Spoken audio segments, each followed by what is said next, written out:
Good evening friends, welcome to our channel learning web.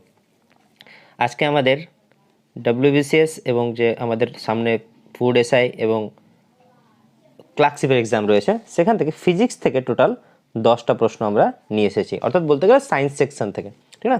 তো আজকে physics থেকে total 10টা প্রশ্ন রয়েছে। তোমরা তাহলে দেখবে কীরকম প্রশ্ন স্ট্যান্ডার্ড রয়েছে, এবং অবশ্যই এই বছরে যে ডব্লিউবিসিএস এর কোশ্চেন হয়েছে তাতে আমরা কিন্তু একটু বুঝতে পেরেছি যে সায়েন্সের যে টপিক বা কন্টেন্ট সেটাকে তোমাকে কিন্তু একটু হাই করতেই হবে, তাছাড়া কিন্তু উপায় নেই। তো যাই হোক, এটা ফিজিক্সের 10টা ক্লাস শুধুমাত্র যে ডব্লিউবিসিএস বা ফুড এসআইতে কাজে লাগবে তা না, এছাড়া ফিজিক্সের যারা রয়েছে বা যারা সায়েন্সের বিভিন্ন এক্সাম দিচ্ছ তাদের জন্য এটা কিন্তু খুব উপকারী। চলো তাহলে শুরু করি। তো দেখো, আজকে প্রথম প্রশ্ন কি রয়েছে, dimensional formula of power is. 4টে অপশন রয়েছে। দেখো, আমাদের প্রথমেই এই সব প্রশ্ন উত্তর তো মুখস্থ রাখতে হবে, ঠিক আছে? অবশ্যই আমরা এটা অ্যান্সার জানি, অ্যান্সার 3 হবে অ্যান্সার, কিন্তু কিভাবে এটা করবো দেখে নাও। দেখো, যে কোনো ডাইমেনশন বের করার জন্য তোমাদেরকে দুটো ফর্মুলা সবসময় মুখস্থ রাখতে হবে। একটা বল, যেটা ফর্মুলা হচ্ছে mlt-2, আর একটা ফর্মুলা ml2t-2, যেটা হচ্ছে ওয়ার্ক বা এনার্জি। এই দুটো ফর্মুলা তোমাকে মুখস্থ রাখতেই হবে। তো কিভাবে করবে দেখো, যেহেতু পাওয়ার বলেছে, তো পাওয়ার মানে কি P equal to energy by time, তার মানে কি W বাই টি। এবার দেখো, ডাব্লুর মাত্রা তুমি এখানে দেখতে পাচ্ছ ml2t-2 বাই কত টাইম, তাহলে এখানে দেখতে পাচ্ছ এটা কত হবে ml2t-3। তাহলে অবশ্যই পাওয়ারের মাত্রা কি হয়ে গেল ml2t-3, তাহলে option 3 is the right answer. কিন্তু তোমাদেরকে এখানে বাকি 4টে একটু মুখস্থ করে নাও। দেখো, নাম্বার 1-এ যেটা রয়েছে এটা হচ্ছে ফোর্স, বলের মাত্রা। নাম্বার 2 যেটা রয়েছে দেখো ml2t-2, যেটা হচ্ছে ওয়ার্ক বা এনার্জির মাত্রা। নাম্বার 3 যেটা রয়েছে দেখো ml-1t-2, যেটা হচ্ছে কি প্রেসারের ফর্মুলা। আর এখানে দেখতে পাচ্ছ যেটা হচ্ছে নাম্বার 3, যেটা রাইট অ্যান্সার আমাদের, এই যেটা, এটা হচ্ছে কি অ্যাকচুয়ালি এই নাম্বার 3, এটা হচ্ছে অ্যাকচুয়ালি পাওয়ারের ফর্মুলা। তো রাইট অ্যান্সার কি হবে অপশন 3। ওকে, চলো নেক্সট কোশ্চেন। আচ্ছা দেখো, আমাদের দ্বিতীয় প্রশ্ন কি বলছে, a solid ball is heated, which of the following will have minimum percentage of increase। অর্থাৎ কোনো একটা সলিড আয়রন বল, অর্থাৎ লোহার শক্ত বলকে তুমি যদি হিট, তাপ দাও, তাহলে কি বলছে কোনটা এই 4টে রাশির মধ্যে কোনটা মিনিমাম পার্সেন্টেজ অফ ইনক্রিজ, অর্থাৎ সবচেয়ে কম বৃদ্ধি হবে। 4টে অপশন রয়েছে, রেডিয়াস, সারফেস এরিয়া মানে ক্ষেত্রফল, ভলিউম 3, এবং অপশন 4 ডেনসিটি ঘনত্ব। তো দেখো এখানে কি হবে, অ্যান্সারটা যদি আমরা দেখি, দেখো সিম্পলভাবে বোঝো, যদি আমি হিট করি কোনো শক্ত কোনো মেটালিক কোনো যদি এলিমেন্টকে আমরা হিট দিই, তো অবশ্যই তার ব্যাসার্ধ কী হবে, এক্সপ্যান্ড হবে। যেহেতু সে বাড়বে তাহলে ব্যাসার্ধ কী হবে, এক্সপ্যান্ড হবে। তো দেখো এখানে ফর্মুলাগুলো দেখো, ভলিউমের ফর্মুলা কি ভি ভ্যারিজাস আর কিউব, অর্থাৎ ব্যাসার্ধের মানে কিউবের সমানুপাতিক। এরিয়া কি হয় এ ভ্যারিজাস আর স্কোয়ার। তার মানে দেখো এখানে তো বুঝতে পারছো, আর যদি ইনক্রিজ হয়, ঠিক না, আর যদি ইনক্রিজ হয় তো ভলিউম ইনক্রিজ হবে, আর যদি ইনক্রিজ হয় তাহলে এরিয়াও ইনক্রিজ হবে। আর তো ইনক্রিজ হচ্ছে, কিন্তু ডেনসিটির ফর্মুলা দেখো, ডেনসিটি ফর্মুলা কি রয়েছে ভি ভ্যারিজাস 1v। আমরা ডেনসিটি মানে জানি কি মাস পার ভলিউম, তার মানে কি ভি যদি ইনক্রিজ হয় তো ডি কমবে। এবার দেখো ভলিউম মানে তো আমরা দেখতে পেলাম আর কিউব না, তাহলে ডি ভ্যারিজাস কত 1/r³। তার মানে ব্যাসার্ধ যদি বাড়ে তো ঘনত্ব কি যাবে, অ্যাকচুয়ালি ঘনত্ব হয়ে যাবে কমে যাবে। তাহলে অবশ্যই এই 4টার মধ্যে আমরা দেখতে পাচ্ছ যে ডেনসিটি হবে রাইট অ্যান্সার। তার মানে কি আর ব্যাসার্ধ তোমার এক্সপ্যান্ড হবে, তো ব্যাসার্ধ যদি বাড়ে তো দেখতে পাচ্ছি ডেনসিটি কি হবে তোমার কম হবে। সেই জন্য এখানে কি বলছে যে মিনিমাম পার্সেন্টেজ অফ ইনক্রিজ, ঠিক না, যে এই 4টার মধ্যে সবচেয়ে কম ইনক্রিজ কে করছে, তাহলে অবশ্যই রাইট অ্যান্সার কি হবে অপশন ডি ডেনসিটি। ওকে, চলো নেক্সট কোশ্চেনে, which of the following can not be explain by wave theory. অর্থাৎ যে আমাদের ওয়েভ থিওরি যে কনসেপ্ট রয়েছে, সে ওয়েভ থিওরি কনসেপ্টে এই 4টার মধ্যে কোনটা বোঝানো যাবে না। অপশন এ পোলারাইজেশন, যেটাকে আমরা বলে থাকি কি সমবর্তন, তো পোলারাইজেশন অপশন এ অর্থাৎ সমবর্তন। অপশন 2 ডিফ্র্যাকশন মানে বিচ্ছুরণ। অপশন 4 ইন্টারফারেন্স মানে ব্যতিচার। And option 3 photo electric effect. তাহলে এখানে রাইট অ্যান্সার হবে ফটো ইলেকট্রিক এফেক্ট, কারণ ফটো ইলেকট্রিক এফেক্ট দ্বারা আমরা মানে ওয়েভ থিওরি দ্বারা এটাকে আমরা বোঝাতে পারি না, এর জন্য আমাদের পার্টিকেল নেচার লাগবে। তো ফটো ইলেকট্রিক এফেক্টটা কি দেখে নাও, কথাটাকে ভেঙে নাও, সবচেয়ে তাহলে অ্যান্সার হয়ে যাবে ফটো অর্থাৎ মানে কি ফোটন, আর ফোটন মানে কি অ্যাকচুয়ালি আলো। ইলেকট্রিক মানে বুঝতে পারছো তার মানে কি তড়িৎ, তার মানে অ্যাকচুয়ালি হয়ে গেল কি আলোক তড়িৎ ক্রিয়া। তাহলে ফটো ইলেকট্রিক এফেক্টের মিনিং কি আলোক তড়িৎ ক্রিয়া। আলোক তড়িৎ ক্রিয়া কি বলছে, যে ধরো একটা মেটাল রয়েছে আর এই মেটালে তুমি কি করলে ফোটন কণা দ্বারা আঘাত করলে, তাহলে এই মেটালের একটা ওয়ার্ক ফাংশন থাকে যেটা আমরা বলে থাকি কার্য অপেক্ষক, তাহলে যেটা একটা মিনিমাম এনার্জি বলতে পারো। তাহলে ফোটন কণা যদি সেই এতটা এনার্জি নিয়ে যদি এই মেটালের উপর আপতিত হয় তাহলে এখান থেকে কি হবে ইলেকট্রন নিঃসৃত হবে, ইলেকট্রন বেরিয়ে যাবে। তার মানে কি ফোটন কণা দ্বারা আঘাত করা হলো আর ইলেকট্রন নিঃসরণ হলো, এই কনসেপ্টকে বলা হয় কি অ্যাকচুয়ালি ফটো ইলেকট্রিক এফেক্ট।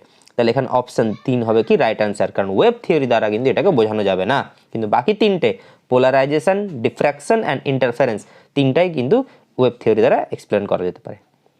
ওকে, চলো নেক্সট কোশ্চেন।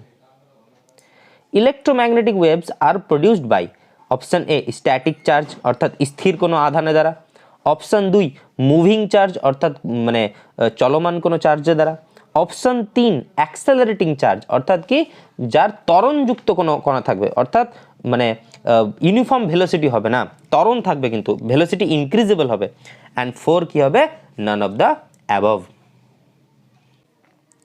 তো একটা কথা মাথায় রাখবে এখানে ইলেকট্রোম্যাগনেটিক ওয়েভ যেটা আমরা বলে থাকি ইএম ওয়েভ, ঠিক না, ইলেকট্রোম্যাগনেটিক ওয়েভ কি হয় যে this is the combination of electric and magnetic field waves produced by accelerating charge, accelerating charge অর্থাৎ যে ত্বরণযুক্ত কণার দ্বারাই এই ইলেকট্রোম্যাগনেটিক ওয়েভ তৈরি করা যেতে পারে। এখানে রাইট অ্যান্সার কি হবে তাহলে অপশন 3 অ্যাক্সেলারেটিং চার্জ। ওকে, চলো next question. Two bodies of masses m1 and m2 অর্থাৎ দুটো বডি রয়েছে যাদের ভর বলে দেওয়া হয়েছে m1 এবং m2 have kinetic energy in ratio 4:1 অর্থাৎ তাদের গতিশক্তির অনুপাতও বলে দেওয়া হয়েছে the ratio of the linear momentum, তাদের রৈখিক ভরবেগের অনুপাত কত। এখানে 4টে অপশন রয়েছে, তোমরা সময় নাও, তোমাদের আমি দেখো করিয়ে দিচ্ছে প্রশ্নটা। আমাদেরকে প্রথমে মাথায় রাখতে হবে p = √2me, এটা হচ্ছে আমাদের ফর্মুলা, p = কি √2me। তার মানে দেখো এখানে p কি মোমেন্টাম, m মানে কি মাস, আর e মানে কি তোমার অ্যাকচুয়ালি এনার্জি। তাহলে এখান থেকে বুঝতে পারছো p m এর √এর সঙ্গে সমানুপাতিক আর p দেখো e এর সঙ্গে সমানুপাতিক। তাহলে খেয়াল করে দেখো এখানে, তাহলে দেখো এই যে p1 আমি এখান থেকে বলতে পারি যে p1/p2 = কি √m1/m2 যেহেতু মাসের বর্গমূলের সমানুপাতিক, এবং e1/e2 দেখতে পাচ্ছ। ওকে, তাহলে m1/m2 √এর সমানুপাতিক আর e1 e2 √এর সমানুপাতিক। এবার কি বলেছে m1 আর m2 অনুপাত তো কোনো কিছু বলেনি, তাহলে তুমি এটা এভাবে রেখে দাও যেভাবে আছে, কিন্তু e1 e2 অনুপাত কত বলা হয়েছে 4:1। এবার দেখো যেহেতু ভেতরে 4 আছে তো 4-এর √ওভার করলে কত হয় 2 হয়ে যায়, তাহলে 2কে বাইরে বের করে দাও, তাহলে এখানে রাইট অ্যান্সার তাহলে কত হয়ে যাচ্ছে দেখো অনুপাতটা হয়ে যাচ্ছে 2√m1 বাই কত m2। এবার তোমাকে m1 m2 এর অনুপাত বলে দিতে পারে, তাহলে তুমি সেভাবে বসে অ্যান্সার করে দেবে।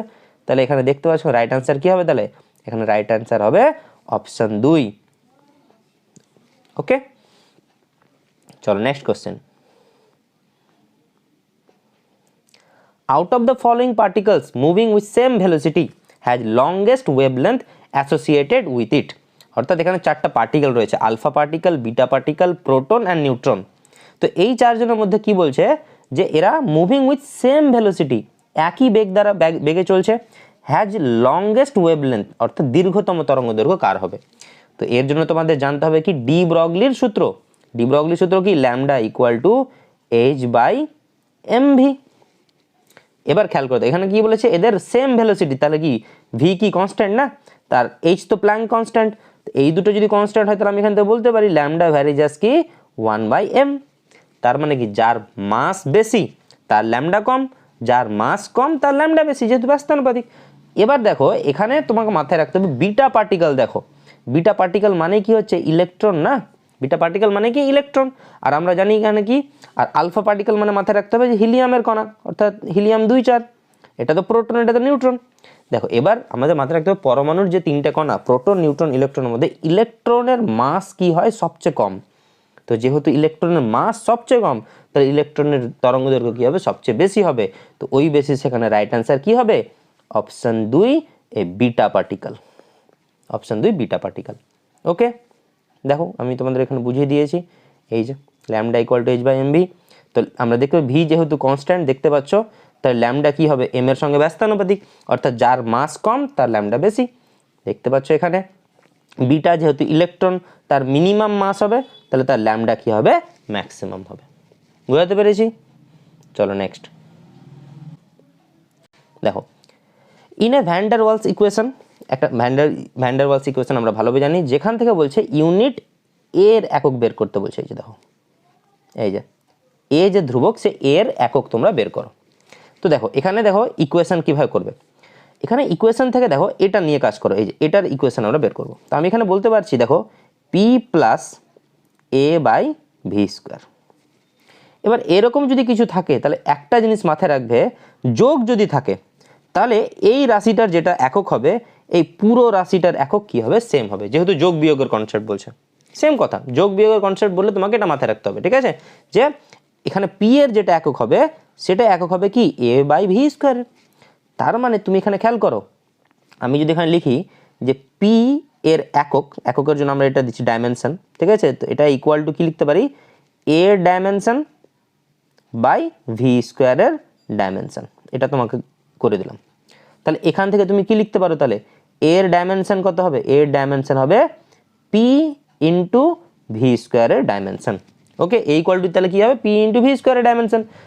তার মানে এই দেখো এই যে জিনিসটা বুঝাচ্ছি তোমাদেরকে, এই যে এর ডাইমেনশন বাই ভি স্কোয়ারের ডাইমেনশন ইকুয়াল টু কি পি না, এ বাই ভি স্কোয়ারের মাত্রায় কি হবে পি এর মাত্রা।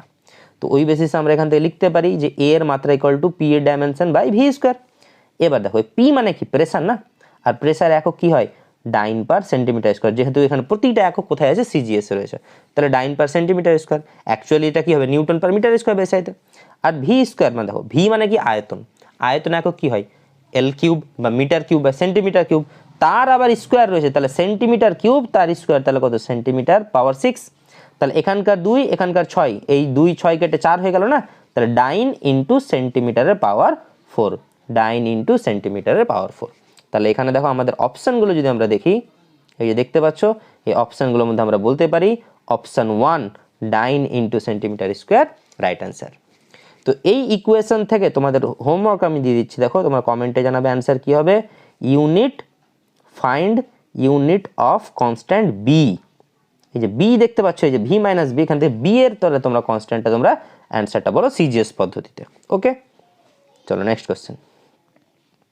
পিডিএফ দিয়ে দেবো তোমাদের এই সমস্ত পিডিএফ দেওয়া থাকবে গ্রুপে পেয়ে যেতে পারো টেলিগ্রামে, তোমরা এটা দেখে নেবে, ঠিক আছে? চলো নেক্সট কোশ্চেন।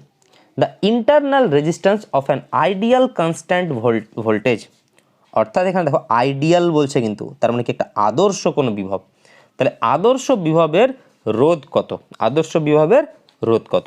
চারটা অপশন রয়েছে 0, ইনফাইনাইট, 1 and 2।